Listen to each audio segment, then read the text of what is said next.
গল্পের শুরুতেই দেখা যাবে রনিত বলছে, আমি যেটা বলেছি সেটাই হবে, কালকে উকিল বাবু আসবে, এই বাড়িটা সুন্দর নামে আমার নামে লিখে দিতে হবে আমার ক্ষতিপূরণ হিসেবে। এ কথা শুনেই তো দীপ অবাক হয়ে যায় আর বলছে, রনিত তুই এসব কি বলছিস, তোর মাথা ঠিক আছে?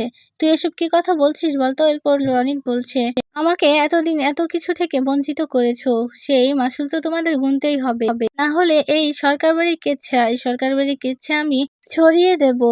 এই বাড়িতে শুধু এই চার দেয়ালে থাকবে না এই নোংরামোর কথা। এই বাড়ির ছোট ছেলে, সরকার বাড়ির ছোট ছেলে কতটা নোংরামো করেছে সেটা ধামাচাপা দিতে গিয়ে তোমরাও অন্যায় করেছো, সেটা সবার সামনে বলবো আমি। এরপর রনিতকে দীপ বলছে, আচ্ছা তুই কি করতে চাইছিস বলতো? তুই কি করতে চাইছিস? কেন তুই এটা করছিস? সরকার বাড়ির ছেলে হলে কিন্তু এগুলো করতে পারতিস না তুই। এরপর দেখা যাবে রনিত বলছে, আমি এই সরকার বাড়ির ছেলে, আর সরকার বাড়ি থেকে যদি আমি এই সম্পত্তিগুলো লিখে নিতে না পারি তাহলে সবাইকে বলে দেবো। এরপর ঝাঁপিয়ে এসে বলছে, তোমার সাহস দেখে আমি বাঁচি না, এত বড় বড় লোকদের সামনে তুমি এভাবে গলা উঁচু করে কি করে কথা বলতে পারো? আর এই সরকার বাড়ি তুমি লিখিত ভাবে নেবে না? কোনোদিনও না, আমি এই ঝাঁপি সরকার বেঁচে থাকতে কোনোদিনও পারবে না। এরপর দেখা যাবে রনিতকে দীপের বাবা এসে বলছে, তোকে একটা কানা করিয়েও আমি দেবো না। এই ছেলে নাকি বাড়ির মান সম্মানের দিকে তাকাতে পারে না, বাড়ির মান সম্মান নিলামে ওঠায়, সে ছেলে এই বাড়ি পাওয়ার যোগ্য না, তোকে আমি এক কানা করিয়েও দেবো না। এই কথা বলতেই রনিত বলছে, দেবেন না, দিতে বাধ্য হবেন, কারণ এই বাড়িটা যদি আমি না পাই তাহলে আপনাদের কুকীর্তি, আপনাদের ছোট ছেলের কুকীর্তি আমি সবার সামনে তুলে আনবো। আর আপনারা অন্যায় করেছেন আমার সাথে, আমার খুব ভালো করেই জানা আছে আমাকে ঠিক কি কি করতে হবে। আর এই যে ঝাঁপি, তুই আমাকে এত বড় বড় কথা কেন বলছিস? তোর কোনো অধিকার নাই, আমরা এই সরকার বাড়ির ছেলে, তাই আমরা কথা বলছি, এখানে তুই কোনো কথা বলবি না মিস ঝাঁপি মিত্র। এই কথা বলতেই দেখা যাবে ঝাঁপি মনে মনে বলছে, ঠিকই তো, আমার তো কোনো অধিকারই নাই, আর আমি যেই বাড়ির বউ সেই অধিকারটাও তো আমার নাই, তাহলে কেন এসব কথা বলছিস? রনিতদা তো ঠিক কথাই বলছে, এই কথাই বলছে ঝাঁপি। ওইদিকে দেখা যাবে ইনকা দাঁড়িয়ে দাঁড়িয়ে সবটা দেখছে আর হাসছে, বলছে, রনিত তুমি তো কামাল করে দিচ্ছ। এদিকে দেখা যাবে সোফায় বসে আছে রনিত, বলছে, এই বাড়িটা আজকে তোমরা ভোগ করে নাও, কিন্তু কাল থেকে এই বাড়িটা আমার। সমস্যা নেই, আমি দয়া করব, দয়া দেখিয়ে তোমাদের এই বাড়ির একটা কোনায় রেখে দেব। এই কথাই বলছে রনিত। এরপর দীপ রেগে যায়, রেগে গিয়ে বলছে, রনিত এবার কিন্তু তুই বাড়াবাড়ি করছিস। এরপর রনিত বলছে, বাড়াবাড়ি আর কি দেখেছিস? কাল থেকে দেখবি বাড়াবাড়ি কাকে বলে। আর আমি বলে রাখলাম, কান খুলে শুনে রাখো, কাল আমাকে এই বাড়িটা লিখে দিবে, কাল উকিল বাবু আসবে। এই কথা বলে চলে যায় উপরে। ইনকা ভীষণ খুশি, বলছে, কংগ্রাচুলেশন রনিত। এদিকে দেখা যাবে দীপের মা তো ভীষণ রেগে যায়, রেগে গিয়ে রূপকে গিয়ে বলছে, তোমার লজ্জা করে না? লজ্জা করে না তাই না? তোমার কুকীর্তির জন্য আজকে আমাদের এই দিনটা দেখতে হলো। আর এই যে মা, বলুন না আমরা এখন কি করব? এই বাড়িটা ওর নামে লিখে দিবেন? এরপর দেখা যাবে ঠাম্মি বলছে, আমি বুঝতে পারছি না বড় বৌমা, আমি কি করব? আমার এই ছোট ছেলের কুকীর্তির জন্য আজকে আজকে এত বড় একটা দিন আমাদের দেখতে হলো। ওইদিকে দেখা যাবে রূপ হাত জোর করে সবার সামনে ক্ষমা চাইছে। এরপর দীপের বাবা রেগে যায়, রেগে গিয়ে বলছে, এই তুই আমার চোখের সামনে থেকে যা তো, যা এখান থেকে, তোকে আমি সহ্য করতে পারছি না, বেরিয়ে যায় এখান থেকে। এই কথা বলতেই দেখা যাবে রূপ কাঁদতে কাঁদতে সেখান থেকে চলে যায়। এদিকে দেখা যাবে ঠাম্মি বলছে, আমি তো কিছুই বুঝতে পারছি না এখন কি করব। এই সরকার বাড়ি এই রনিতের হাতে তুলে দিলে সবটা শেষ হয়ে যাবে, এখন কি করব আমি? এরপর ঝাঁপি বলছে, ঠাম্মি আমার উপর ভরসা রাখো, এই ঝাঁপি মিত্র বেঁচে থাকতে এই বাড়ি ওই কুলাঙ্গারের হাতে কিছুতেই তুলে দেবে না তোমরা, আমি বেঁচে থাকতেও কিচ্ছু করতে পারবে না। এই কথা বলতেই দেখা যাবে দীপ অবাক হয়ে যায়, ঝাঁপির দিকে তাকিয়ে আছে। এরপর দেখা যাবে দীপের বাবা বলছে, ঝাঁপি তুই কি করতে চাইছিস? কি করবি বলতো? ও যেভাবে নেমেছে, ওকে যদি বাড়িটা লিখে না দিই তাহলে তো ও সব সত্যিটা বাইরে জানাজানি করে ফেলবে। এরপর ঝাঁপি দীপের বাবাকে গিয়ে বলছে, বাবা তুমি চিন্তা করো না, আমি দেখছি বিষয়টা আমি কি করতে পারি, তোমরা এভাবে ভেঙে পড়ো না, ওই শয়তানটার হাতে বাড়িটা লিখে দিবে না। এরপর দীপের মা এসে বলছে, তাহলে তাহলে কি করবি, কি করে এটা আটকাবি? এরপর ঝাঁপি বলছে, জানি না আমি জেঠি, তবে আমাদের তো আটকাতে হবে, ও যেই শয়তান, ওর ওর শয়তানি দিয়ে ওকে হারাতে হবে। এই কথা বলে ঝাঁপি বেরিয়ে যাবে।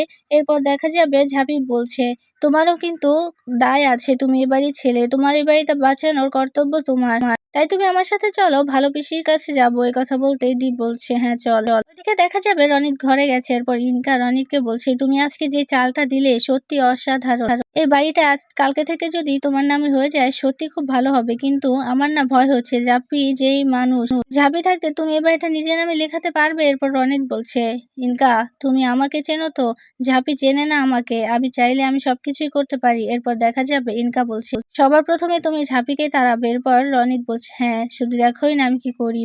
ওইদিকে দেখা যাবে ঝাঁপি আর দীপ শুভ্রার কাছে গেছে, শুভ্রার কাছে সবটা খুলে বললে অবাক হয়ে যায় শুভ্রা। এরপর দেখা যাবে দীপ বলছে, জানো তো তোমাকে আমি ভালো পিসি বলে কোনোদিনও বলিনি, তোমাকে আমি ভালো মা বলে এসেছি, তাই তোমার কাছে আমি এই আবদারটা নিয়ে এসেছি।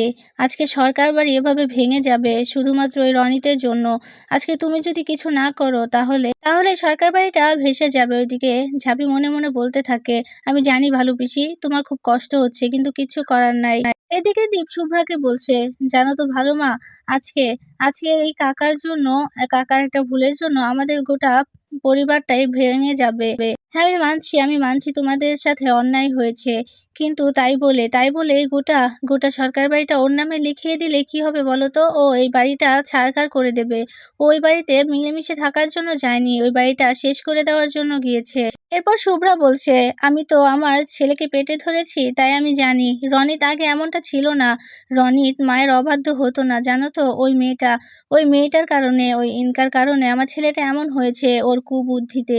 এরপর ঝাঁপি বলছে, হ্যাঁ হ্যাঁ পিসিমণি, তুমি একদম ঠিক কথাই বলেছ, ওই ইনকা মেয়েটার জন্য এইসব কিছু হচ্ছে। এই কথা বলতেই দেখা যাবে শুভ্রা বলছে, আমার ছেলেটা তো এমন ছিল না, আমার ছেলেটা ভালোই ছিল, কিন্তু তাই বলে আজকে এই পুরো সরকারি বাড়িটাও ছিনিয়ে নিতে চাইবে? আচ্ছা আমি দেখবো বিষয়টা। এই কথা বলে কাঁদতে থাকে শুভ্রা। এরপর ঝাঁপি গিয়ে বলছে, ভালো পিসি তুমি এভাবে ভেঙে পড়ো না, জানো তো তোমার জন্য আমার খুব কষ্ট হচ্ছে, আমি জানি তোমারও কষ্ট হচ্ছে, কিন্তু কিছু করার নাই, কি করব বলো তো? আজকে আমি কিছুই করতে পারছি না তোমার জন্য। এদিকে দেখা যাবে দীপের ফোনটা বেজে ওঠে।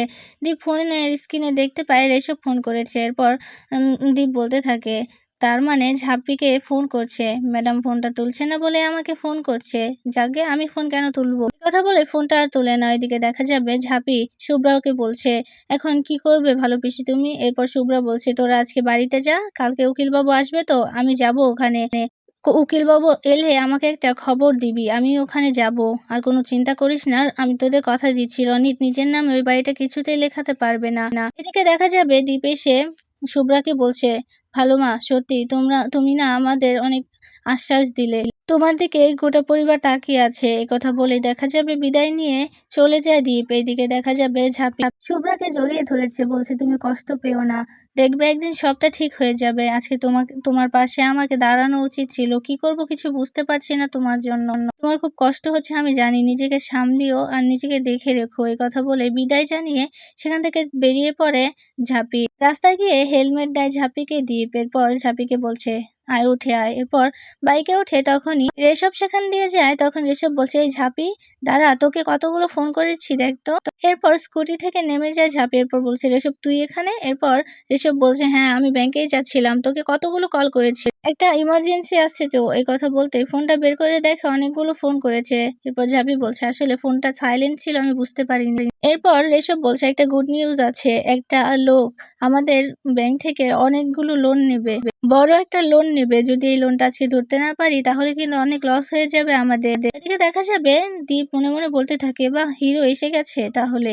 এরপর দেখা যাবে রেশব বলছে, আচ্ছা দীপদাও তো এখানে, আমি তো দীপদাকেও ফোন করেছিলাম, দীপদা ফোন কেন তুলেনি? এরপর দীপ বলছে, আমি একটা ঝামেলায় ছিলাম তাই ধরতে পারিনি। এদিকে দেখা যাবে রেশব ঝাঁপিকে বলছে, আচ্ছা তাহলে তুই দীপদার সাথে চলে আয়, আমি যাচ্ছি। এই কথা বলতেই দেখা যাবে ঝাঁপি বলছে, কি? এরপর দেখা যাবে দীপ বলছে, আমার সময় নাই, আমাকে এক্ষুনি বেরিয়ে যেতে হবে, আমি এখন যেতে পারবো না। এরপর দেখা যাবে রেশব বলছে, আচ্ছা তুমি এসো না দীপদা, কি এমন হবে? এরপর দেখা যাবে দীপ বলছে, না আমার কাজ আছে, আমি এসব পারবো না। এই কথা বলতেই ঝাঁপি বলছে, ঠিকই তো, ও আমার পার্সোনাল কাজে কেন যাবে, আর আমি ওর আমার পার্সোনাল কাজে ওকে আর নিতে পারবো না, ও ওর কাছে যাক, ও আমার কাছে যেতে হবে না। এই কথাই বলছে ঝাঁপি। এরপর দেখা যাবে দীপ বলছে, হ্যাঁ একদম ঠিক কথাই বলছে রেশব, তুই তো আছিস, তুই নিয়ে যা। এরপর দেখা যাবে ঝাঁপি বলছে, আচ্ছা রেশব, ও তো বলছে ও যাবে না, তাহলে ওকে জোর করে কেন নিয়ে যেতে হবে? আমি আমার পার্সোনাল কাজে নেব না ওকে। এরপর রেশব বলছে, তুই বুঝতে পারছিস না ঝাঁপি। এরপর ঝাঁপি বলছে, আচ্ছা তোর কি কোনো সমস্যা আছে আমাকে নিতে? যদি থাকে তাহলে বল, আমি অন্য কিছু করে চলে যাব।